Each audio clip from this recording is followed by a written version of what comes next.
politics of the film and how it might play in India? Not well right now. Hi all, it's Silas from AsianCultureVulture.com. We're here at the Cannes Film Festival and we're with the director of the Shameless, Konstantin Bojanov, whose film played in the Uncertain Regard section. Welcome to Asian Culture Vulture, Konstantin. How are you? I'm good. Actually quite happy with the way the premiere went yesterday. In the past, I always had a very difficult time watching my films. And this for the first time, actually, this was maybe I've become more accepting of life, the universe, myself, and I'm not less judgmental. But it was a very positive experience, so I'm good. Good. So let's go back to the origins of the story. Where did you find this story about the two kind of sex workers, and what inspired you to write a story around these two amazing female characters? I've been on this project for 12 years now. Actually, in 2012, I came across 9 Lives by Willem Dalrymple, a British author based in India for the past 30 or so years, and historian. And I wasn't planning to make a film in India, but I was greatly intrigued by some of the real-life characters in these stories, and the way they related to their craft, art, sexuality, religion, and caste. So I optioned the book with the idea of making a documentary and cross-referencing 4 of these stories. And in 2014, I began filming the first story, which was the story of a 33-year-old Devadasi sex worker from northern Karnataka. And as the filming went on, I started paying particular attention to this very tender, touching relationship Reshma had with another sex worker the same age. There was something so beautiful in the way in the support they offered each other, and the tenderness. I'm not implying it doesn't really matter whether the relationship was sexual or not. That's not the point.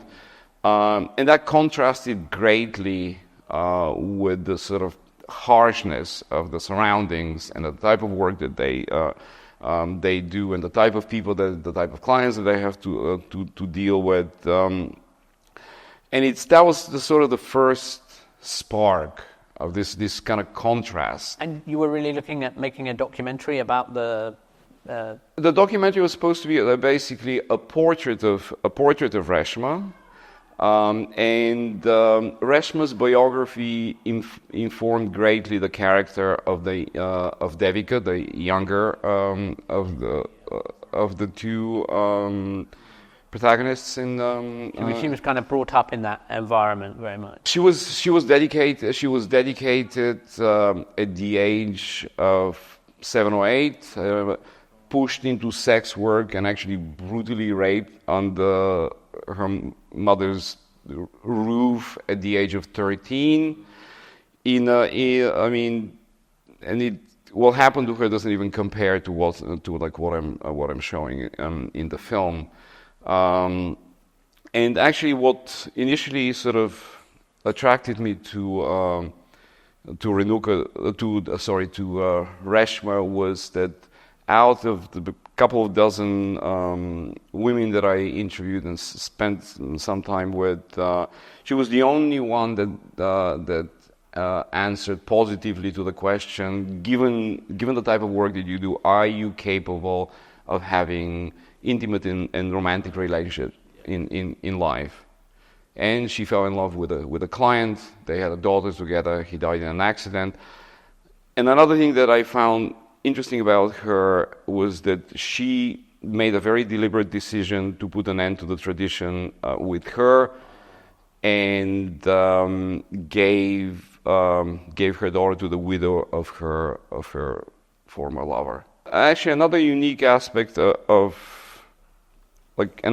talking across the board with the women that I met, and there was that there was not an ounce of self-pity. There was just like, I was thinking at the time, like half of my friends that would just ran into in Brooklyn would have more to complain about than them.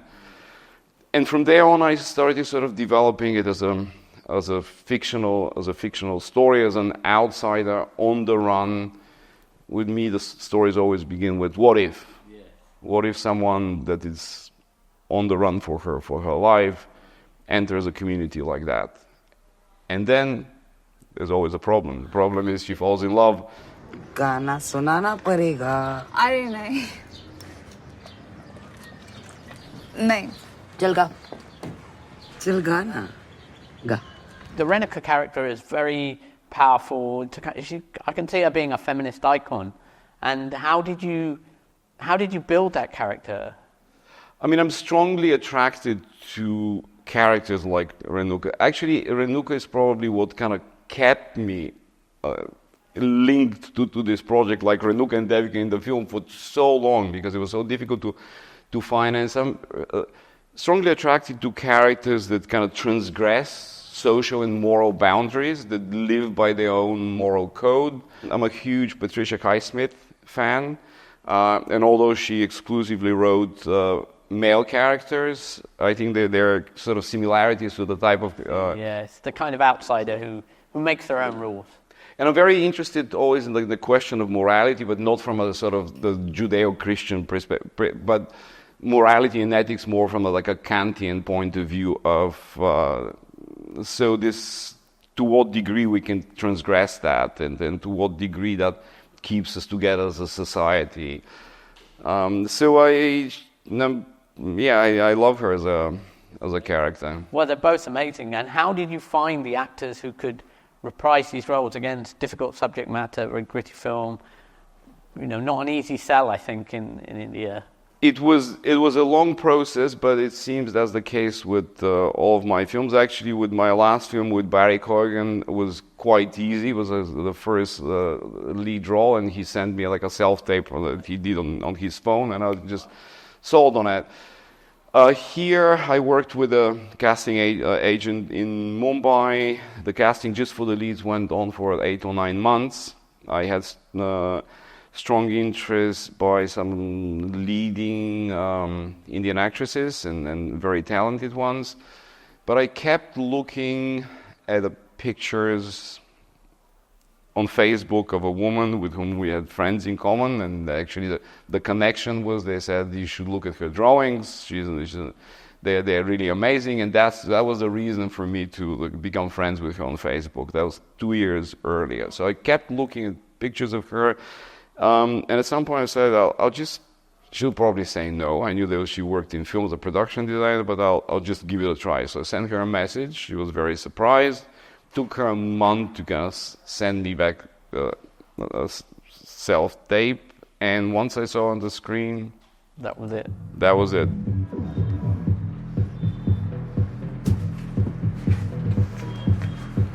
Anasuya Sengupta, who you refer to as a Renica character, has she acted before? I think as in a student film when she was 18 or 19. I actually didn't know that when she first came, she moved from Calcutta to Mumbai. She had aspirations to become an actor, but things didn't work out the way. So she basically continued to develop her career as an art director and a production designer, but she always wanted to act. I didn't know that. So yes, it's her first role.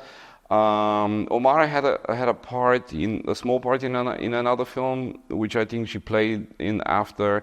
I had already cast her for the Shameless, which was postponed several times because of finance. Did you have a lot of prep time with the cast? How was that? The prep time overall was extremely limited. But one of the most valuable things that happened there was the table readings that I did with the main cast, and also earlier we were talking about dialogue, the sort of refining of the Hindi dialogue, so it kind of sits well with them. And yes, the rehearsals have helped a lot because we shot the film at an extremely fast pace. I would. Well, it's an important question. It was about the politics of the film and how it might play in India. Not well right now. That was also you're prepared. Okay. Well, how prepared I am, I don't know, but Yes. I can make an educated guess that it's. That's good. Thank you so much. Thank you very much. Thank you.